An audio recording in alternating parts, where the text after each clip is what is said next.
I worked in a structured food organization for 5 years, and that was when I had my first working knowledge of how an SOP works and how it can be implemented. So I know I've had to fire like 5 different staff the same period because the SOP had zero tolerance to theft. When you start enforcing the SOPs, you'll find out that people will automatically become disciplined. They will not act anyhow, okay? And your business will be structured. It can even run.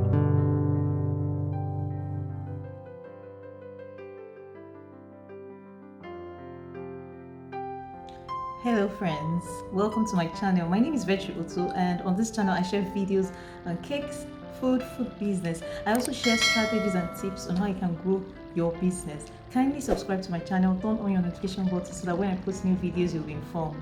In today's video, I'll be talking about standard operating procedures. Also, the standard operating procedures that you would require for your NAFDAC registration. So what is a standard operating procedure? They are detailed written instructions that describe the steps to be followed in performing a particular task or operation. SOPs provides a standardized method of doing things, thereby ensuring consistency, safety, efficiency, and also quality. They ensure that a process or different task is carried out in a consistent manner, thereby reducing errors. They provide guidance on how to handle unexpected situations, thereby reducing the risk of injuries or accidents. SOPs are very critical to the success of an organization.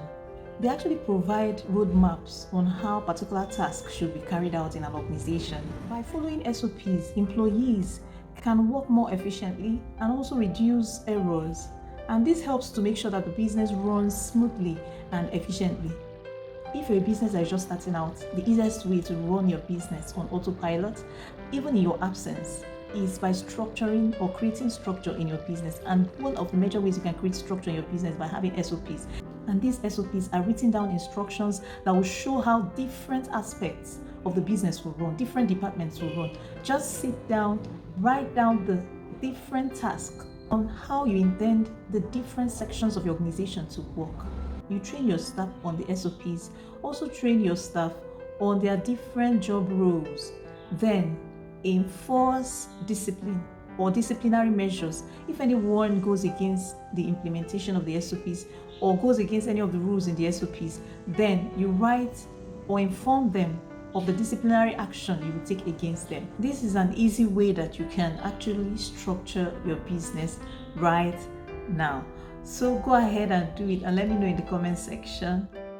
I worked in a structured food organization for 5 years, and that was when I had my first working knowledge of how an SOP works and how it can be implemented. So we had SOPs for different sections of the organization, and we also had to train our staff because I worked as a management staff. I had people that I was working with. I was their manager, so I had to enforce these SOPs that have been written in different sections of the organization. I worked actually in the ice cream and cake section as the manager. My duty was to enforce these standard operating procedures and ensure that the staff, the crew, were obeying these SOPs and ensure that there was implementation of these SOPs. My duty was also to enforce discipline on any staff that goes contrary to what the SOP says. So it's simple, and people just knew their duties and they knew what to do. I've had to fire like 5 different staff the same period because the SOP had zero tolerance to theft, because that's what the law says. My duty was to enforce the SOPs. This crew or staff, they were found stealing. Okay, so my duty was to enforce the SOP, and it's not about being wicked. Oh, these people want to lose their job. If you want your business to really be structured, then you just must have SOPs. You have written down instructions, and also enforce these instructions. Teach, educate the staff, and let them know the consequence of their actions if they go contrary to the SOPs. This is how to run a structured organization. When you start enforcing the SOPs, you'll find out that people will automatically become disciplined. They will not act anyhow.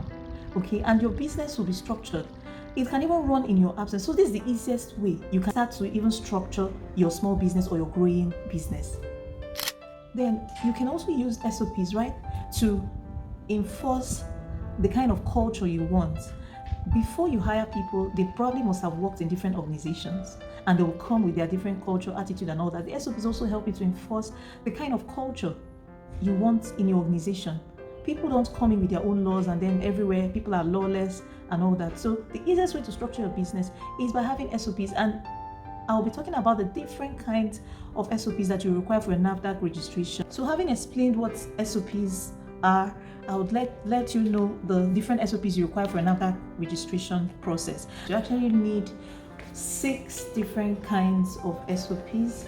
The SOP for production, recall, distribution, quality control, cleaning of equipment and environment, and customer complaint. So there are 6 in number, and the exact documents I submitted, they're about 31 pages. So the number of pages will probably depend on the kind of product you're registering and the process. So if you want this exact template to help you develop yours, the link is in the description box below. It's actually an ebook where I explained what an SOP is, the importance of an SOP, how an SOP can help you structure your business, and also these templates.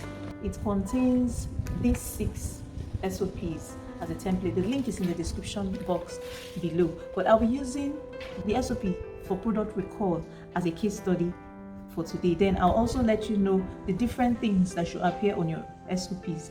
Right, so let's jump right in. The SOP for product recall outlines the steps that the company will take to recall a product, and most times a product is recalled or returned back to the company when there's an error or there is a default, or when a product is detrimental to the health of the consumers. That's when a product is recalled, and a product can be recalled by a regulatory body like NAFDAC or by the company that produced it.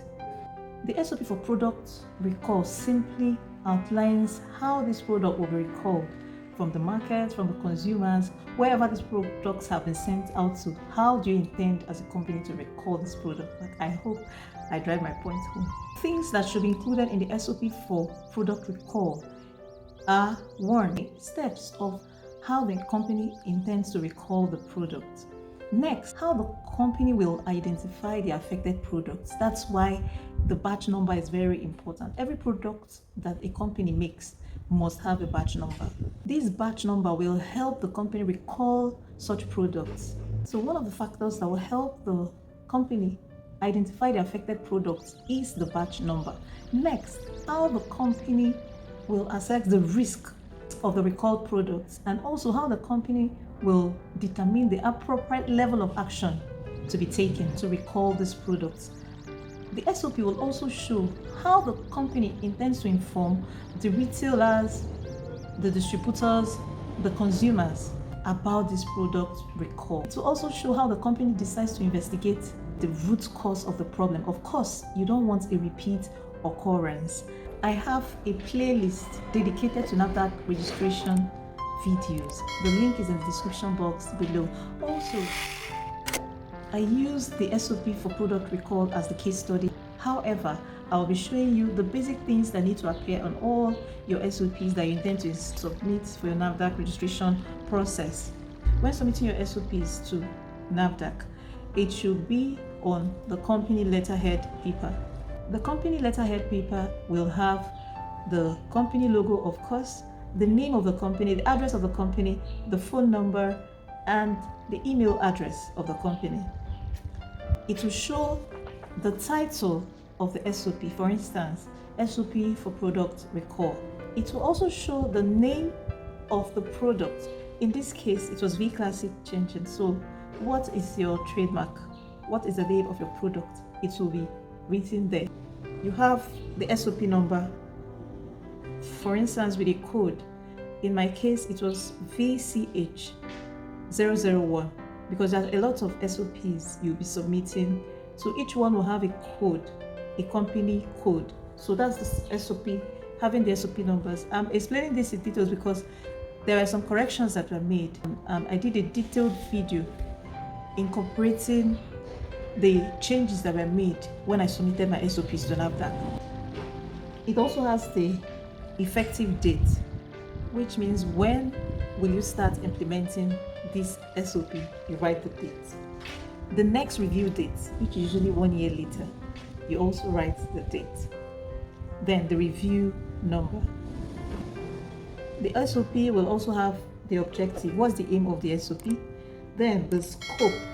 For instance, this particular scope of this SOP applies to distribution and movement of chain product from our premises to the wholesale distributors, retailers, and end user. So this is actually the SOP for distribution. So that's the scope. The responsibility section. Who will enforce this SOP?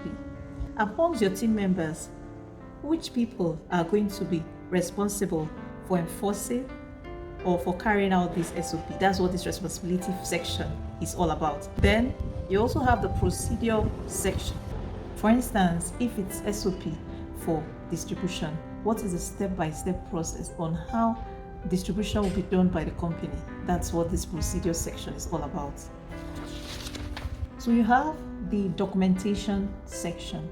There will be written records on all the activities carried out. For instance, if it's distribution, how did you carry out a particular batch of distribution? So you will inform NAFDAC here how you intend to record and document all the activities carried out in the SOP. For instance, also if a recall is made and a product is recalled, there will be a documentation of all the processes carried out to recall that product. Okay, so you tell NAFDAC how you intend to do that here. Then finally, you have this area where you have written by who actually wrote this SOP, and then checked by who will enforce this SOP. Sometimes it could be the production manager, and then the SOP written by the managing director. Then the name of the person that wrote the SOP, the signature and date. Then you also have the checked by, who checked and enforced this particular SOP, the name, the signature, and the date. So you should have in your different SOPs process. Like I said earlier, for NAFDAC registration process, you will be submitting the SOP or the standard operating procedure for quality control, for distribution, production, recall of product, cleaning of equipment and environment, and also customer complaint. If you have any questions, let me know in the comment section. I have a training coming up on the 25th of March 2023 this year on how to register your food products with NAFDAC. The WhatsApp link to the group will be in the description box and comment section below. If you're also watching this video after the training, you can join the WhatsApp group and ask me to give you access to the replay. Link to the playlist is in the description box below. I have also compiled all the documents you'll be requiring, a template of all the documents you'll be requiring for your NAFDAC registration. If you want that, the link will be up soon in the description box below. The link to the standard operating procedures template is in the description box below. I know you've gotten a lot of value from this video. Kindly like, share, and comment. Remember to subscribe to my channel.